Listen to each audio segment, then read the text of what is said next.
കടുവയുടെ കഥ കേൾക്കാം. പണ്ടൊരിടത്ത് ഇടതൂർന്നതും നിഗൂഢവുമായ ഒരു കാടുണ്ടായിരുന്നു. അവിടെ ഒരു ക്രൂരനായ കടുവ താമസിച്ചിരുന്നു. മറ്റു ജീവജാലങ്ങളുടെ എല്ലാം പേടി സ്വപ്നമായിരുന്നു അവൻ. കടുവയുടെ ഭീകരവാഴ്ച മൂലം ആ കാടെപ്പോഴും ഭീതിയുടെ നിഴലിലായിരുന്നു. അവനൊരു ദയയുമില്ലാതെ മൃഗങ്ങളെ വേട്ടയാടും. അത് ഭക്ഷണത്തിനു വേണ്ടി മാത്രമായിരുന്നില്ല, അവന്റെ കായികക്ഷമത വർദ്ധിപ്പിക്കാൻ കൂടിയായിരുന്നു. മറ്റു മൃഗങ്ങളെല്ലാം എപ്പോഴും അവനെ പ്രീതിപ്പെടുത്തുവാനായി ഭക്ഷണം എത്തിച്ചു കൊടുക്കുകയും അവനെ പുകഴ്ത്തി പറയുകയും ചെയ്യും.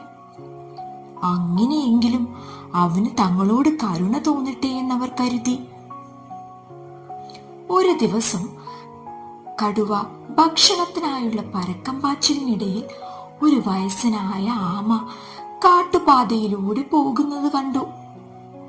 ജിജ്ഞാസയോടും അതിലേറെ നിന്നയോടും കൂടെ അവൻ ആമയെ സമീപിച്ചു.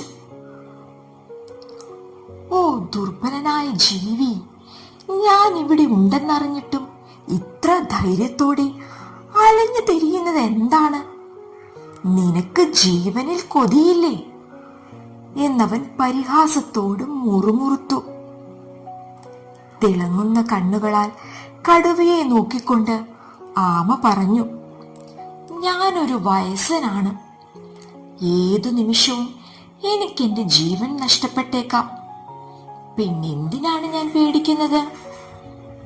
ഈ കാലം കൊണ്ട് ഒരുപാട് സംഭവങ്ങൾക്ക് സാക്ഷിയായിട്ടുണ്ട് ഞാൻ.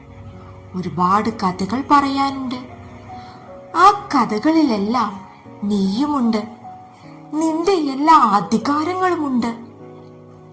ലവലേശം പോലും ഭയമില്ലാതെ നിൽക്കുന്ന ആമയെ കണ്ട കടുവ നിശബ്ദനായി. ആമ പറയുന്ന കഥകളും കേട്ടിരുന്നു.